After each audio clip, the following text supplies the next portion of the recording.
to vote in favor of impeachment. Well, Giles, after all this, President Donald Trump still has shrugged off responsibility from the riots, talking to us about his reaction and also what he's doing right now. Yeah, we saw President Trump making his first public comments about the Capitol Hill riots on Tuesday. Before, we'd only really seen recorded videos that had been put out by the White House. We hadn't seen him actually answering questions from the press. The comments that President Trump made were that this is the continuation of the greatest witch hunt in American politics. President Trump then spent the rest of Tuesday traveling down to the state of Texas, where he inspected a section of the border wall down there on the US-Mexico border, perhaps keeping an eye on what his legacy is going to be after he leaves office, although of course his legacy now is just going to be dominated by those extraordinary scenes that we saw on Wednesday last week. As for what he's actually going to be doing as this action plays out on Capitol Hill, we've had a very brief statement or schedule from the White House about what he's going to be doing. They simply say that President Trump will work from early in the morning until late in the evening, and he will make many calls and have many meetings. So no word from the White House about whether President Trump is actually going to be watching the proceedings on the floor of the House of Representatives. Our correspondent Giles Gibson's following the proceedings for us in Washington, D.C. Many thanks. Well, for more analysis, we have here in the studio current affair commentator Einar Tengen joining us. So, welcome. Assume during consideration of this resolution, all time yielded is for the purposes of debate only. I ask unanimous consent that all members be given 5 legislative days to revise and extend their remarks. Without objection. Mr. Speaker, today the Rules Committee, yesterday the Rules Committee met and reported a closed rule, House Resolution 41, providing for consideration of H.Res. 24, impeaching Donald John Trump, President of the United States, for high crimes and misdemeanors. The rule provides 2 hours of debate equally divided and controlled by the chair and ranking member of the Committee on the Judiciary. The rule also provides that upon adoption of H.Res. 24, H.Res. 40 is hereby adopted. Finally, the rule extends recess instructions, suspension authority, and same-day authority through February 11, 2021. Mr. Speaker, we are debating this historic measure at an actual crime scene, and we wouldn't be here if it weren't for the President of the United States. On Wednesday, January 6th, Congress gathered here to fulfill our constitutional duty, tallying the Electoral College victory of President-elect Biden and Vice President-elect Harris after a free and fair election. This is largely a ceremonial role for the Congress, one that sends a message to the world that democracy in the United States persists. But at a rally just a mile and a half down Pennsylvania Avenue, Donald Trump and his allies were stoking the anger of a violent mob. A member of this very body proclaimed on that stage, "Today is the day American patriots start taking down names and kicking ass." Trump's personal attorney, Rudy Giuliani, called for trial by combat. Then Donald Trump told the crowd, "We're going to have to fight much harder. You will never take back our country with weakness." Even though, according to his own administration, that this election was the most secure in our history, Donald Trump repeated his big lie, that this election was an egregious assault on democracy. Vice President Pence, he said, was going to have to come through for us. Trump then told this mob to walk down to the Capitol. The signal was unmistakable. These thugs should stage a coup so Donald Trump can hang on to power. The people's will be damned. This beacon of democracy became the site of a vicious attack. Rioters chanted, "Hang Mike Pence," as a noose and gallows were built a stone's throw from the Capitol steps. Capitol police officers were beaten and sprayed with pepper spray. Attackers hunted down lawmakers to hold them hostage or worse. Staff barricaded doors. People sent text messages to their families to tell them they loved them. They thought they were saying goodbye, Mr. Speaker. This was not a protest. This was an insurrection.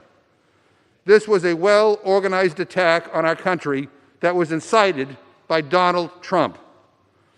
Domestic terrorists broke into the United States Capitol that day, and it's a miracle more people didn't die. As my colleagues and I were being evacuated to safety, I never, ever will forget what I saw when I looked into the eyes of those attackers right in the Speaker's lobby there. I saw evil, Mr. Speaker. Our country came under attack, not from a foreign nation, but from within. These were not protesters. These were not patriots. These were traitors. These were domestic terrorists, Mr. Speaker. And they were acting under the orders of Donald Trump. Now, some of my colleagues on the other side have suggested that we just move on from this horror. But to gloss over it would be an abdication of our duty. Others on the Republican side have talked about unity. But we can't have unity without truth and without accountability. And I'm not about to be lectured by people who just voted to overturn the results of a free and fair election.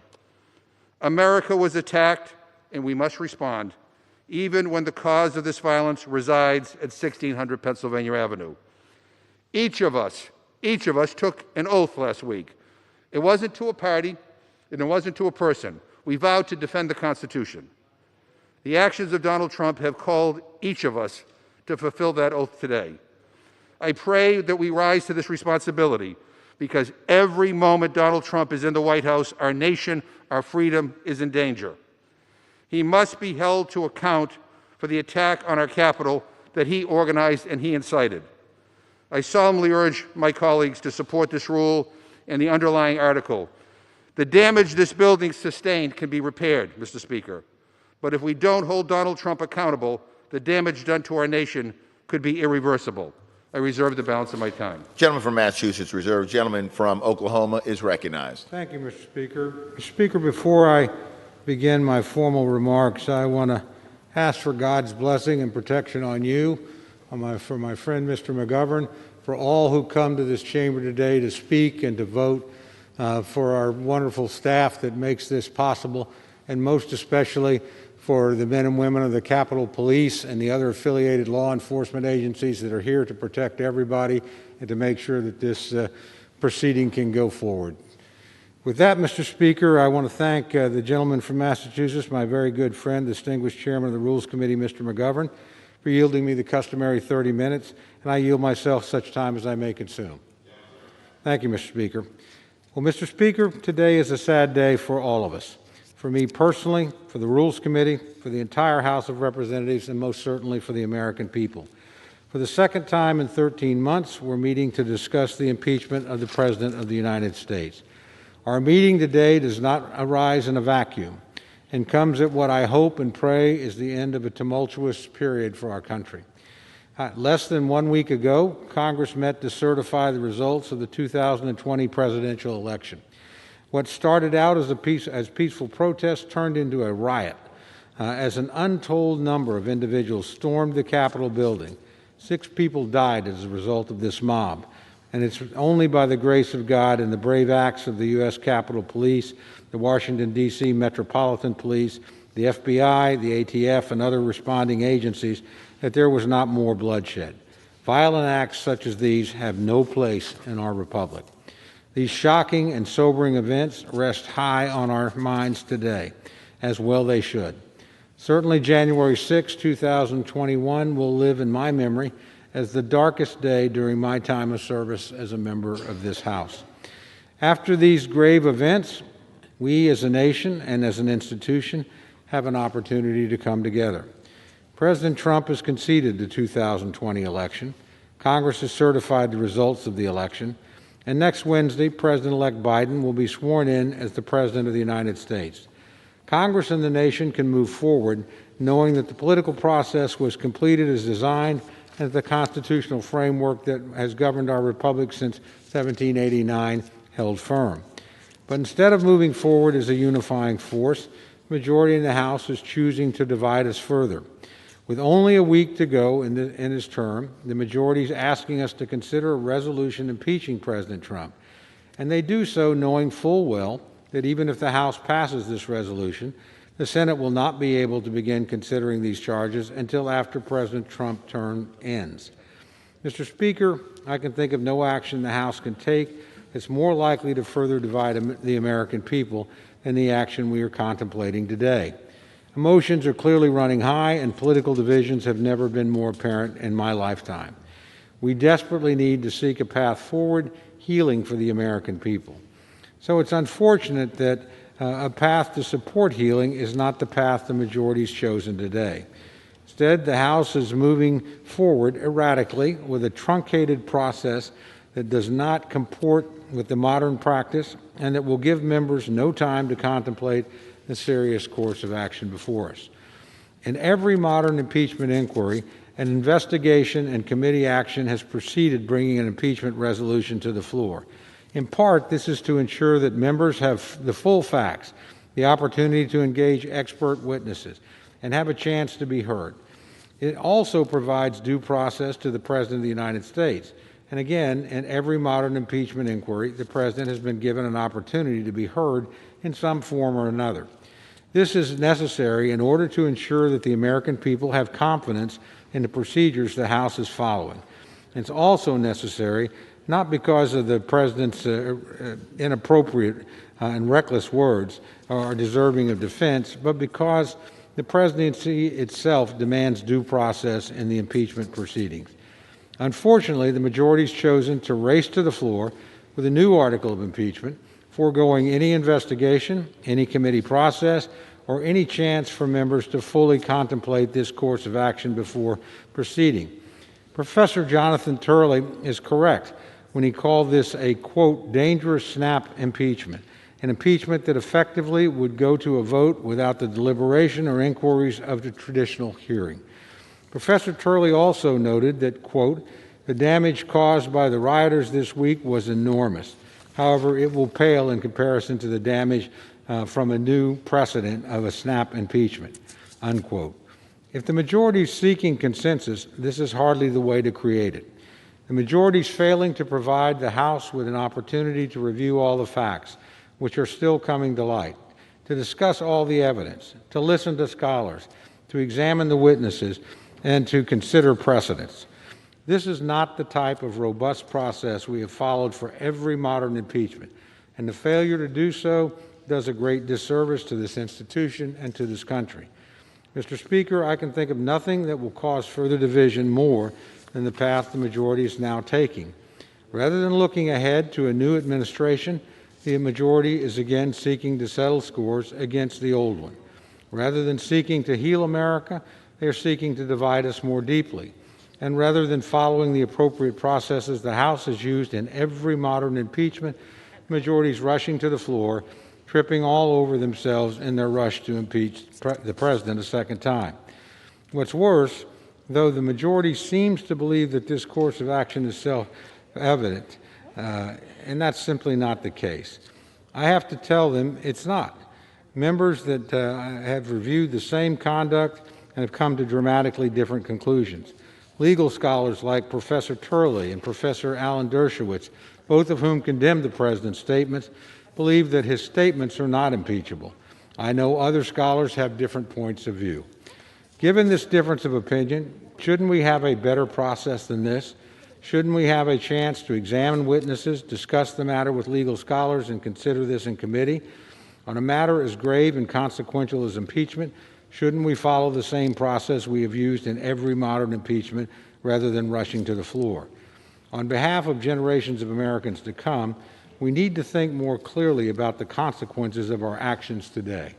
The fact of the matter is, Mr. Speaker, there is no reason to rush forward like this, other than the very obvious fact that there are only 7 days left until a new president takes office.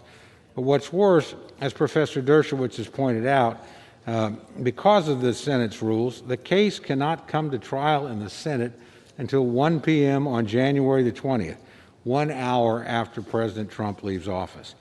This is an ill-advised course, in my opinion, Mr. Speaker. Even Senator Joe Manchin, a Democrat, agrees.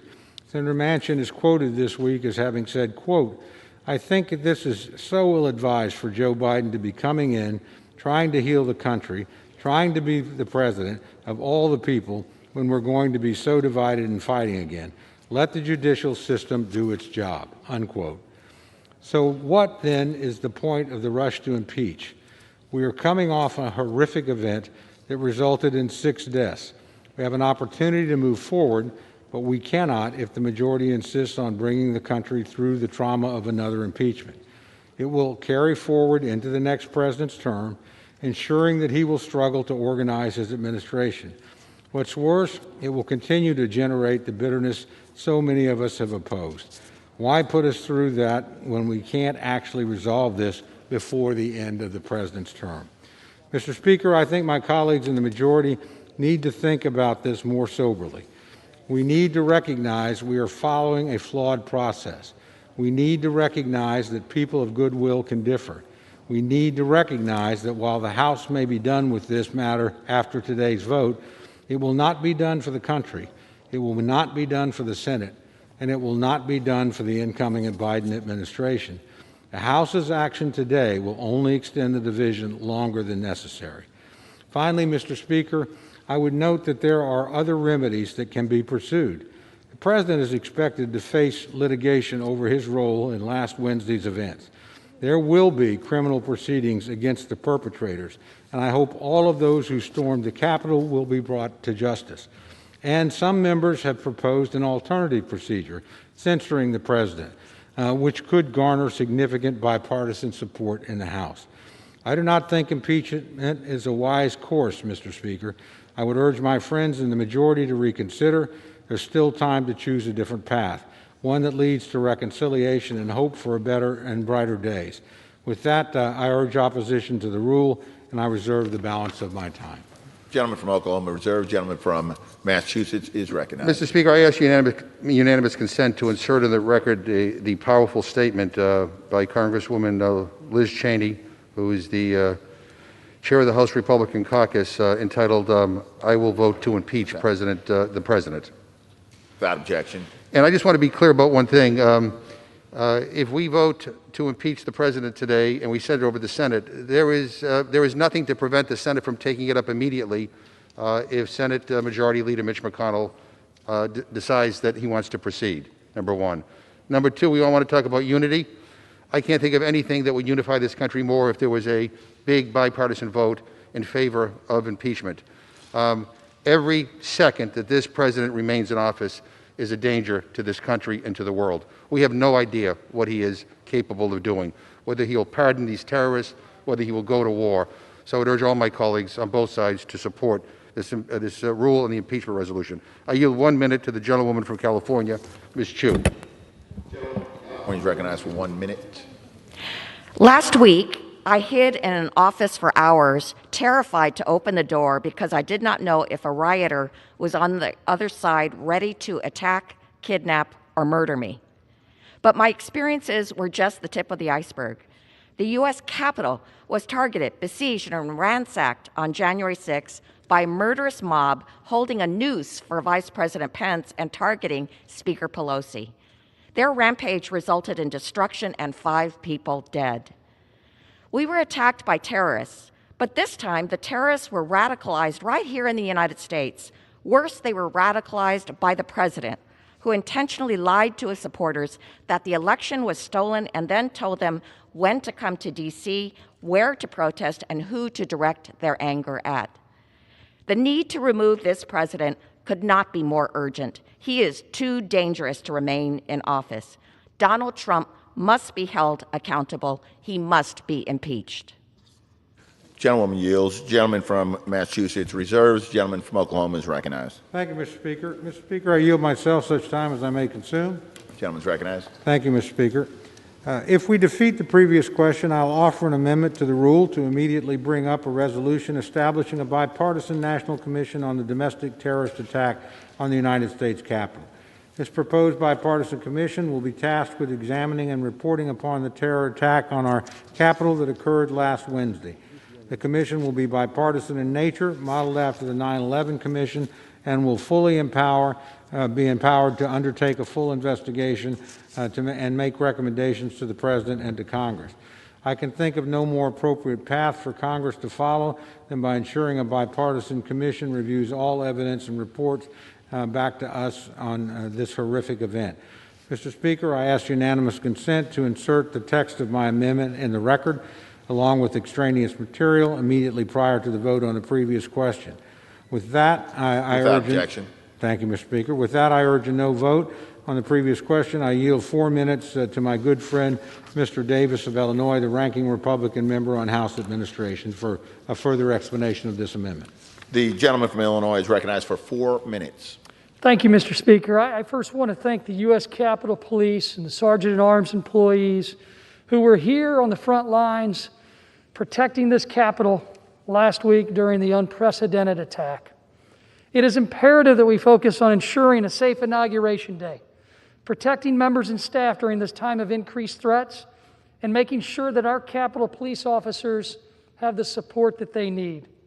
We need to ensure that what we saw happen a week ago today never happens again. Yesterday, I introduced, along with Representatives Katko and Comer, a bill that would create a national commission on the domestic terrorist attack upon the United States Capitol. The bipartisan commission would consist of 10 members, 5 Republicans, 5 Democrats, appointed by the next president and by House and Senate leadership. This commission would be tasked with investigating the domestic terrorist attack that occurred in this building just a week ago. And it will provide us recommendations to prevent similar attacks from happening in the future. What we saw last week scared all of us who were here, but it also showed adversaries what it takes to take out a branch of government. When this commission is done with this investigation, it will submit a report to the President and to Congress detailing its findings and recommendations to ensure that no foreign or domestic adversary could accomplish what was done on January 6th. We need to ensure that we fully understand what took place last week and any and all issues that occurred during our response. Republicans and Democrats need to work together. We must unite to prevent any attacks like this from happening in the future, and we must protect this institution, not just for us, for the American people. That's why we should defeat the previous question so that we can establish this bipartisan commission to equip us with the information that we need to support our Capitol Police and the men and women who work in these buildings. And with that, I yield back. The gentleman yields. The gentleman from Oklahoma reserves. The gentleman from Massachusetts is recognized. Mr. Speaker, I'm proud to yield 1 minute to the distinguished gentleman from Maryland, the Majority Leader, Mr. Hoyer. The gentleman from Maryland is recognized for 1 minute. I thank the chairman of the Rules Committee for yielding. I congratulate him for his efforts and that of the Rules Committee in acting swiftly. I appreciate the remarks of Mr. Cole, for whom I have great respect, but I disagree with his sense of a lack of urgency in action. I do agree with him of the consequences of our action. There are consequences to actions, and the actions of the President of the United States demand urgent, clear action by the Congress of the United States. The chairman of the committee introduced the remarks and put them in the record. But I want to reference the remarks of the chair of the Republican Conference, which is the analog to the Democratic caucus. It is all the Republicans elected to the Congress of the United States in the House of Representatives. And they elected Liz Cheney, the daughter of the Vice President of the United States, the former whip of this House, Dick Cheney, with whom I served in the 80s. Representative Cheney from Wyoming, a conservative Republican, said this: "The President of the United States summoned the mob, assembled the mob, and lit the flame of this attack." That is not some irresponsible new member of the Congress of the United States. This is the daughter of the former Republican whip and former Vice President of the United States of America. She knows of what she speaks. And she said this as well: there has never been a greater betrayal by a President of the United States of his office and his oath of Constitution, to the Constitution. This is not, as Liz Cheney says, just some action. She characterizes it as the biggest betrayal of any President of the United States in our history.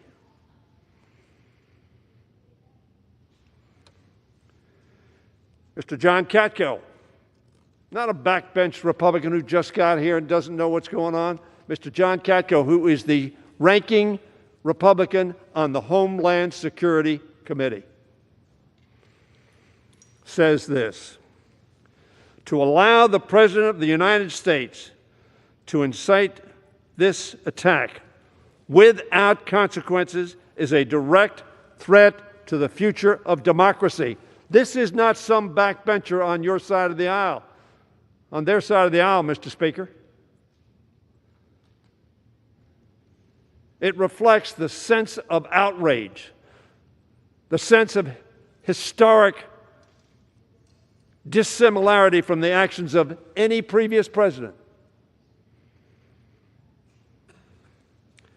And then Mr. Adam Kinzinger, member to the NG Commerce Committee, a senior member from Illinois. So I have a member from Wyoming, a member from Illinois, and a member from New York.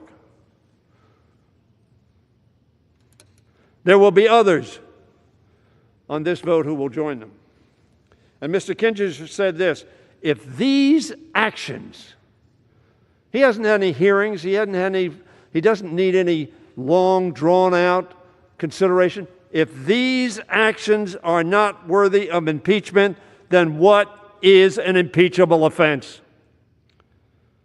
There is no doubt in my mind that the President of the United States broke his oath and incited this insurrection. I tell my friend, Mr. Speaker, a gentleman for whom I have great respect, he is my friend, and I say that honestly, not just as rhetoric, as we say on this floor, because there's some that I don't consider friends, whose values I do not share. That is not Mr. Cole. We have a difference. Liz Cheney, John Katko, Adam Kinzinger, and other Republicans whom I have talked to within the last 24 hours believe this action is required. Now, let me say, I see the gentleman from Ohio is on the floor. He likes to say that we Democrats were elected and the first thing we wanted to do was impeach this president. And he's shaking his head in agreement because, like the President of the United States, he denies the facts. Trump-like. Fake news. December 6, 2017, Mr. Green, whom I'm going to refer to, offered a motion because he saw the danger that confronted our country. And he filed a resolution of impeachment. And on December 6, 2017, we had a vote on that. And the majority of Democrats voted no. Actually, they voted yes to table, so that we did not proceed in 2017. The gentleman from Texas, Mr. Green, thought, however, the next year that there was still a danger to our country. Some of us shared that view, but we were not confident that the case could be made or that the transactions that had proceeded would lead to conviction. So on January 19th of 2018, we had a motion to table Mr. Green's resolution. And the majority of Democrats voted to table that resolution. What a rush to judgment. And then on July 17th, 2019, 9 days before the call to Ukraine to get the Ukrainian leader to act on the political behalf of the President of the United States and withheld money to defend the Ukrainian people from Russian involvement and offered that as a bribe. And on July 17th, the majority of Democrats voted to table that resolution. So, Mr. Speaker, there was no rush to judgment. And then that call to which I just referred was on July 26th, 9 days later. I call that the aha moment. Yes, I knew what I thought, but that was proof. And the gentleman, some gentlemen have lamented that we didn't know the whistleblower, because after all, if we knew the whistleblower, we can intimidate everybody else from coming forward. And this president has done everything he can to intimidate whistleblowers, people who came forward and told the truth. And we had witness after witness after witness who confirmed what the whistleblower brought to our attention.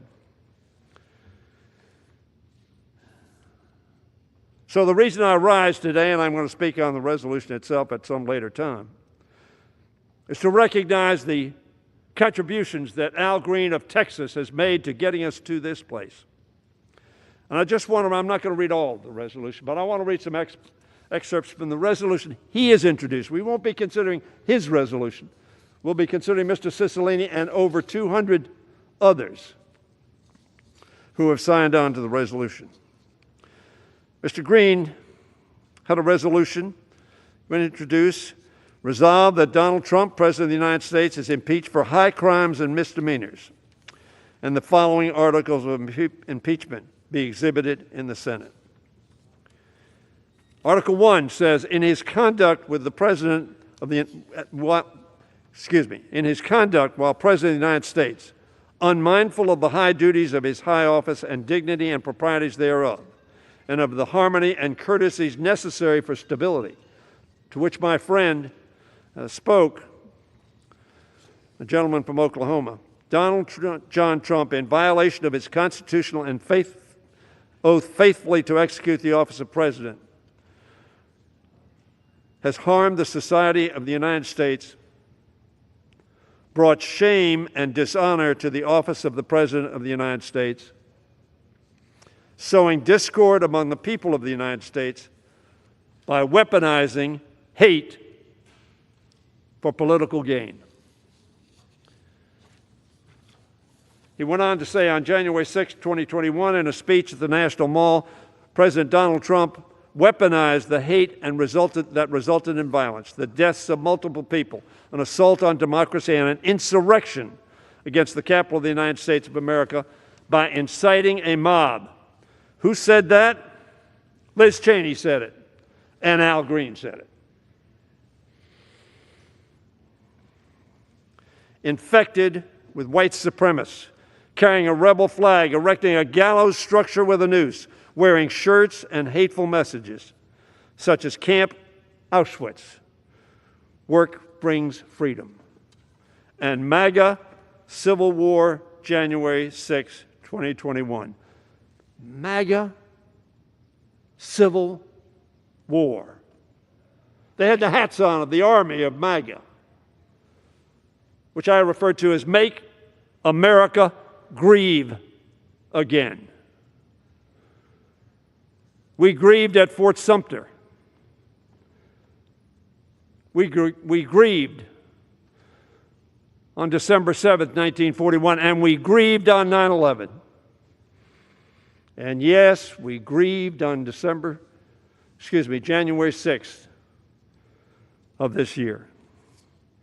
He goes on to say what the president told this mob that Liz Cheney said was recruited by the President of the United States.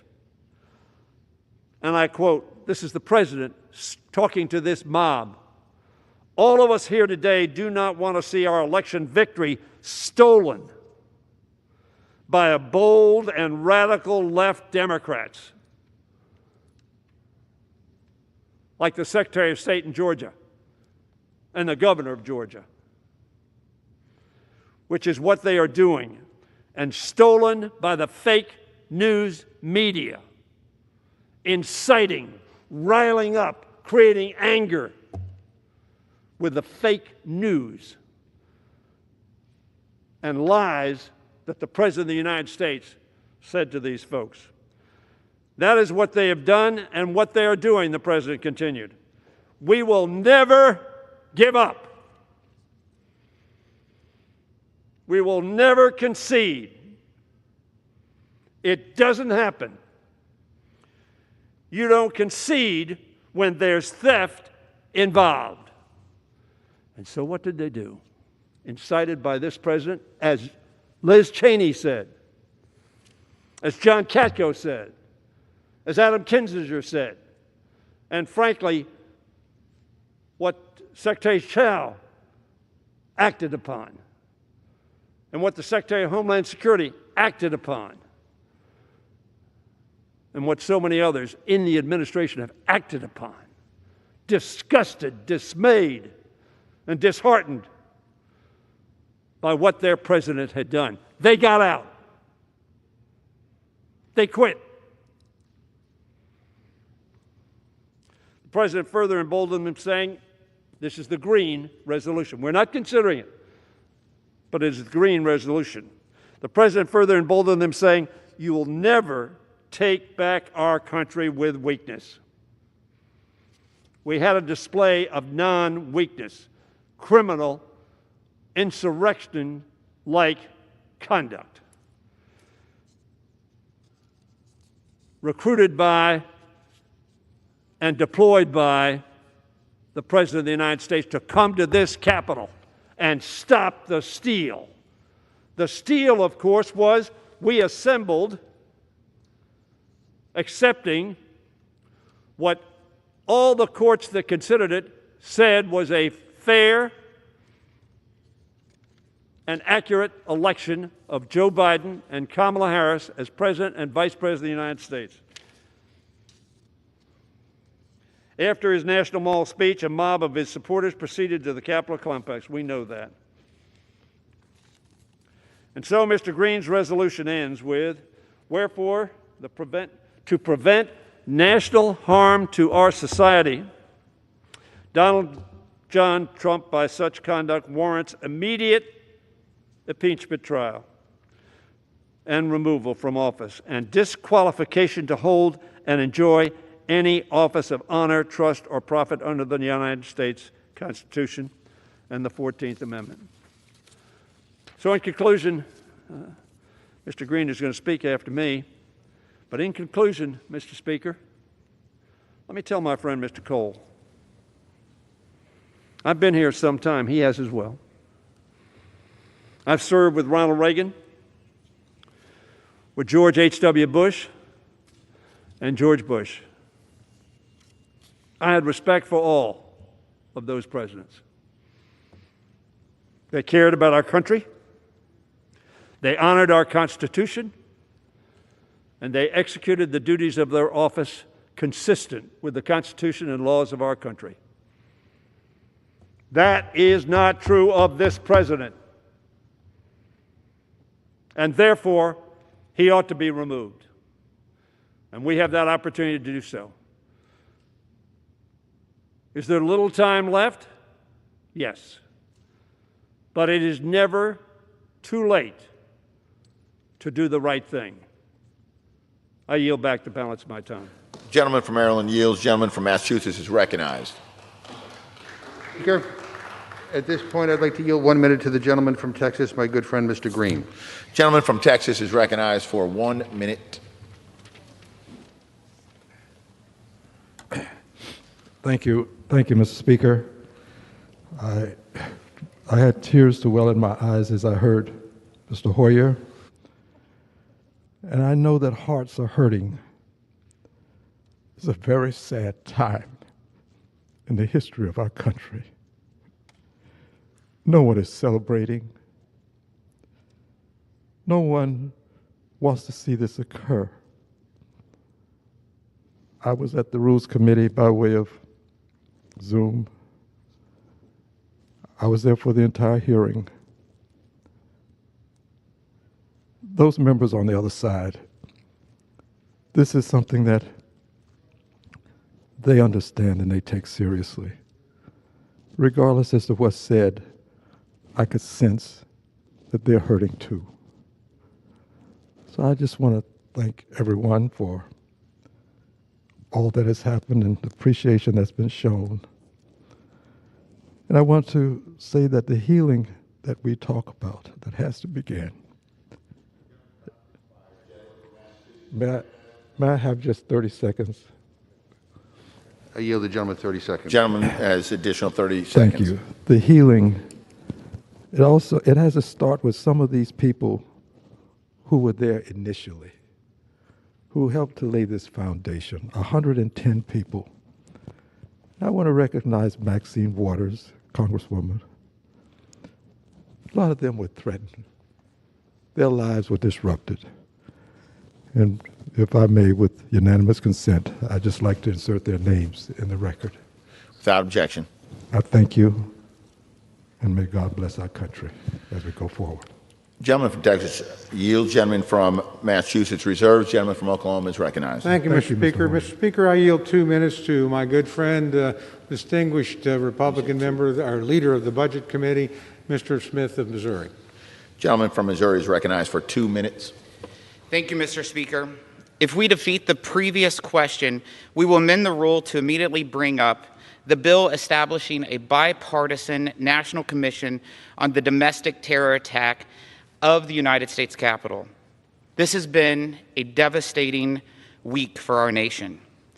Just last week, we stood right here in this very chamber while a violent mob laid siege to the seat of American democracy.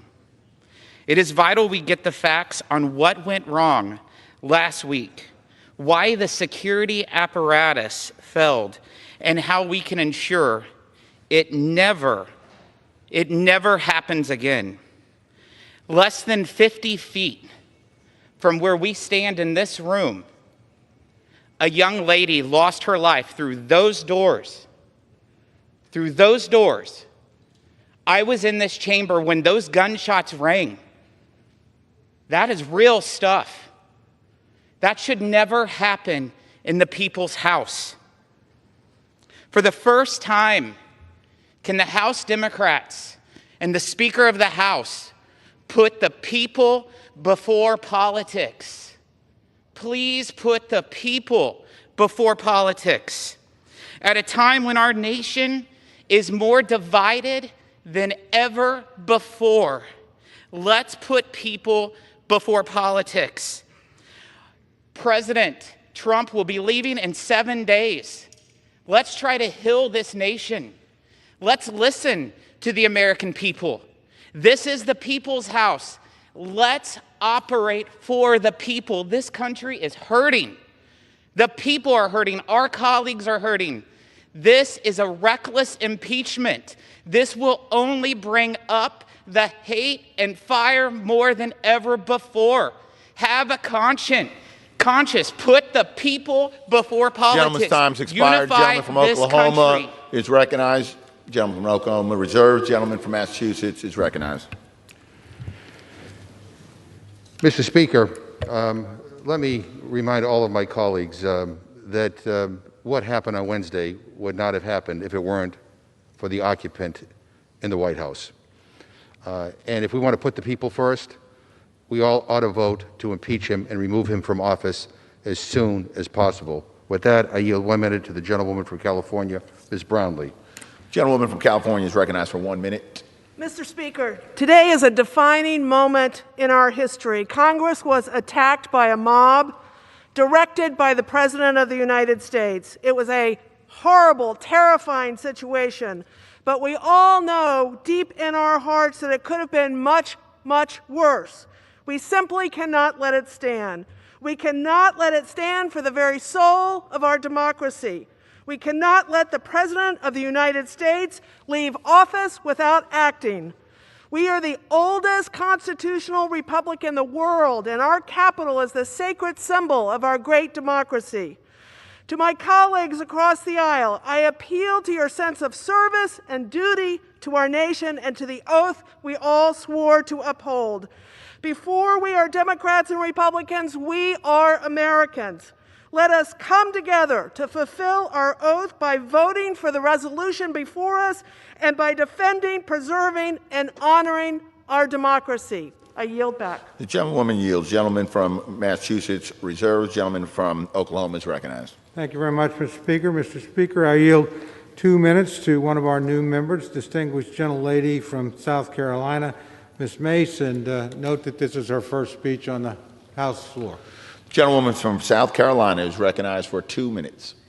Thank you, Mr. Speaker. And this is not the reason why I wanted to give my first speech in our chambers, in our hallowed halls. This is not what I wanted to do in my first week in office. But after the violent events of last week, watching and witnessing how heartbreaking this was, thank God I sent my kids home on Monday morning because I was worried about the rhetoric leading up to the events and to the rally on January 6th, the violence that could transpire. Not only were our lives in danger, but if my kids were here, their lives would have been in danger too, the two most precious people in my life. Mr. Speaker, the President of the United States, the U.S. House of Representatives has every right to impeach the President of the United States. But what we're doing today, rushing this impeachment in an hour or 2 hour long debate on the floor of this chamber, bypassing judiciary, poses great questions about the constitutionality of this process. I believe we need to hold the President accountable. I hold him accountable for the events that transpired, for the attack on our Capitol last Wednesday. I also believe that we need to hold accountable every single person, even members of Congress, if they contributed to the violence that transpired here. But today I'm asking my colleagues to remember the words of the legendary, the great leader in this country, Dr. Martin Luther King, who once said, "The time is always right to do what is right." And if we're serious about healing the divisions in this country, Republicans and Democrats need to acknowledge this is not the first day of violence we've seen. We've seen violence across our country for the last 9 months. And we need to recognize, number one, that our words have consequences, that there is violence on both sides of the aisle. We've contributed to it. We need to take responsibility for our words and our actions. We need to acknowledge there is a problem, take responsibility for it, and stop being part of the problem and start being part of the solution. God bless every member in the chamber today, and God bless the United States of America. I yield back. Thank you. The gentlewoman yields. Gentleman from Oklahoma reserves. Gentleman from Massachusetts is recognized. Mr. Speaker, I'm happy to yield 1 minute to the gentleman from Vermont, Mr. Welsh. Gentleman from Vermont is recognized for 1 minute. Mr. Speaker, our government is founded on the principle all power flows from the people. Donald Trump challenged this principle in 2 ways: deceit and violence. The deceit is repeated and baseless assertion of an electoral fraud. The violence, the attack on the United States Capitol on January 6th. The mob was assembled by Donald Trump, incited by Donald Trump, and in service of Donald Trump's effort to overturn, through violence, what he lost at the voting booth. The violent mob breached the Capitol, killed and injured Capitol Police, destroyed property, threatened the Vice President, members of Congress, and staff, all to obstruct the peaceful transfer of power. If we want unity, we must have accountability. So the question before this Congress, will Congress condone through acquiescence or condemn through impeachment Donald Trump's violent acts to overturn the election? Gentleman's time has expired. Gentleman from Massachusetts is reserves. Gentleman from Oklahoma is recognized. Thank you very much, Mr. Speaker. Mr. Speaker, I yield 2 minutes to the distinguished Republican leader of the Judiciary Committee, Mr. Jordan of Ohio. Gentleman from Ohio is recognized for 2 minutes. Thank the gentleman for yielding. Mr. Speaker, in his opening remarks, the Democrat chair of the Rules Committee said that Republicans last week voted to overturn the results of an election. Guess who the first objector was on January 6, 2017? First objector, the Democrat chair of the Rules Committee. And guess which state he objected to? Alabama. The very first state called, Alabama. President Trump, I think, won Alabama by like 80 points. Actually, he won it by 30 points. They can object to Alabama in 2017, but tell us we can't object to Pennsylvania in 2021? Pennsylvania, where the state Supreme Court just unilaterally extended the election to Friday? Pennsylvania, where the Secretary of State unilaterally changed the rules, went around the legislature in unconstitutional fashion? Pennsylvania, where county clerks in some counties, and you can imagine which counties they were, let people fix their ballots against the law, cure their ballots, their mail-in ballots, direct violation of the law. And they tell us we tried to overturn the election. Guess who the second objector was in 2017? The individual managing the impeachment for the Democrats. Americans are tired of the double standard. They are so tired of it. Democrats object to more states in 2017 than Republicans did last week, but somehow we're wrong. Democrats can raise bail for rioters and looters this summer, but somehow when Republicans condemn all the violence this summer, the violence last week, somehow we're wrong.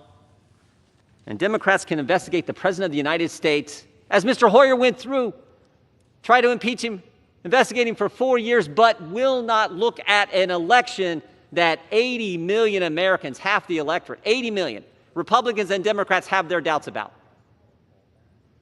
I said this last night. I do not know where all this goes, and this is frightening for the country.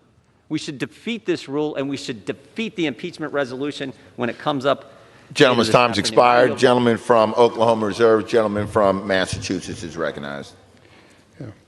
Mr. Speaker, some of us objected 4 years ago as a protest vote to raise concerns about what all of our intelligence agencies had stated clearly, that Russia interfered in our election.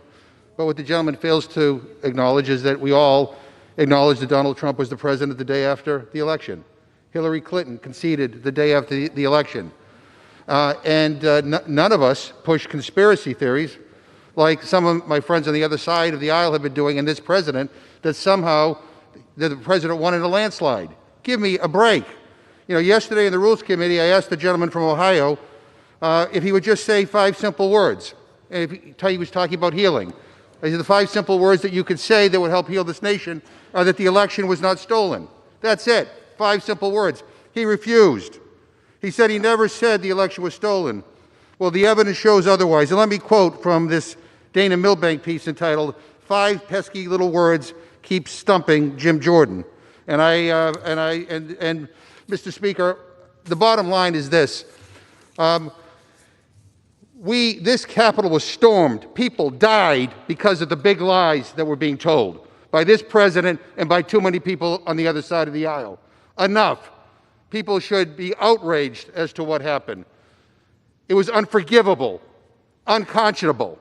And coming up on this floor and talking about whataboutism and trying to make these false equivalencies, give me a break. The President of the United States instigated an attempted coup in this country. People died. Everybody should be outraged, whether you're a Democrat or Republican. If this is not an impeachable offense, I don't know what the hell is. This president is not fit to remain in office. With that, I yield 1 minute to the gentleman from Oregon, Mr. DeFazio. Gentleman from Oregon is recognized for 1 minute. I thank the gentleman. This was not a one-off. It was a long time coming. It was a part of a plan to perpetuate Trump in office. Trump's campaign strategy was the election, the only way we can lose is if it's stolen. If it's stolen, it's fake, it's stolen, repeated by many of his fellow travelers on that side more than 150 times by Trump over the summer. Then they litigated to disqualify voters. That didn't work. Then they litigated to throw out ballots. Well, that didn't work. Then they attempted to delay the count and flip state legislatures. Well, that didn't work. Last ditch, the president called down to Georgia and said, "Can't you find me more votes?" And then one last desperate plea: stop the January 6th certification. And the president talked about that on September 26th. He said, "You know, if it goes to Congress, there's 1 vote per state, and we have an advantage." So I think this was part of a plan to disrupt the Electoral College of the United States. Giuliani, trial by combat. Trump, never take back our country with Gentleman's weakness. time's expired. You have to show Gentleman strength. from You have to be Massachusetts strong. reserves. If you The don't gentleman fight like from hell, you're not gonna Oklahoma have a is country recognized. The anymore. gentleman will And then suspend. he said, "We love The gentleman is no longer recognized. Gentleman from Oklahoma is recognized. Thank you very much, Mr. Speaker. Mr. Speaker, I yield 3 minutes to my good friend, the gentleman from Pennsylvania, Mr. Reschenthaler, new member of the Rules Committee. Gentleman from Pennsylvania is recognized for 3 minutes. Thank you, Mr. Chairman. I'm deeply troubled by last week's attack on our Capitol, and I pray for the families of Officer Sicknick and Officer Liebengood. As I have been saying all summer long, violence and rioting has no place in America, and the criminals responsible for last week's rioting must be brought to justice. At a time when our nation is still healing, we must seek out issues to work on that unite us, rather than issues that further divide us. I was greatly encouraged to see our country unite in condemnation of last week's lawlessness and the rioting. I am further encouraged that despite my Democrat colleagues' claims to the contrary, President Trump is committed to a peaceful and uninterrupted transfer of power. But that's not good enough for my colleagues across the aisle. With just 7 days left in President Trump's term, they are fast-tracking impeachment proceedings, a move which will no doubt further divide an already fractured nation. Even House Democrats' last impeachment effort, which was rushed through in record time, at the very least that had expert input, depositions, hearings, and deliberation. This latest attempt at impeachment ignores all precedent and ignores all due process. And it cannot be voted on in the Senate before Joe Biden is sworn into office. I'm also very concerned by the charge against the president of quote-unquote incitement of insurrection. At his rally, President Trump urged attendees to quote-unquote peacefully and patriotically make your voices heard. There was no mention of violence, let alone calls to action. Look, I prosecuted terrorists in the Navy. I was a defense attorney in the Navy JAG Corps. I was a district judge. Just pull up the criminal statute. Look at the criminal code. President Trump's words would not even meet the definition of incitement under criminal statutes. The measure before us today sets a dangerous precedent whereby political parties can justify impeachment simply because they do not agree with the president. I would therefore urge my colleagues across the aisle to just take a step back, let cooler heads prevail, and consider how the actions we're taking here today will alter the course of history, will lower an already low bar of impeachment for all future presidencies. Thank you, and I yield back. Gentleman yields. Gentleman from Oklahoma reserves. Gentleman from Massachusetts is recognized. Mr. Speaker, when my friends talk about the president being committed to a peaceful transition, I just point to what happened on Wednesday when his words launched a violent attack against this Capitol, where 5 people lost their lives and many more were injured. So give me a break. Mr. Speaker, I yield 1 minute to the gentleman from Texas, Ms. Jackson-Lee. I thank you. Contrary to my good friend's words, the President of the United States is an insurrectionist. He led an insurrection against the United States of America. Prior to the January 6th attack by violent domestic terrorists, the President spoke to the crowd for 1 hour, and these were his words. These were his words, which is that we cannot take the nation back. We have to take the nation back with strength, and you must go and do that. Those were the paraphrase of his words. The President provoked these domestic terrorists with words, with actions, and conduct that portray and have contempt and hostility to the national value of equal justice under the law.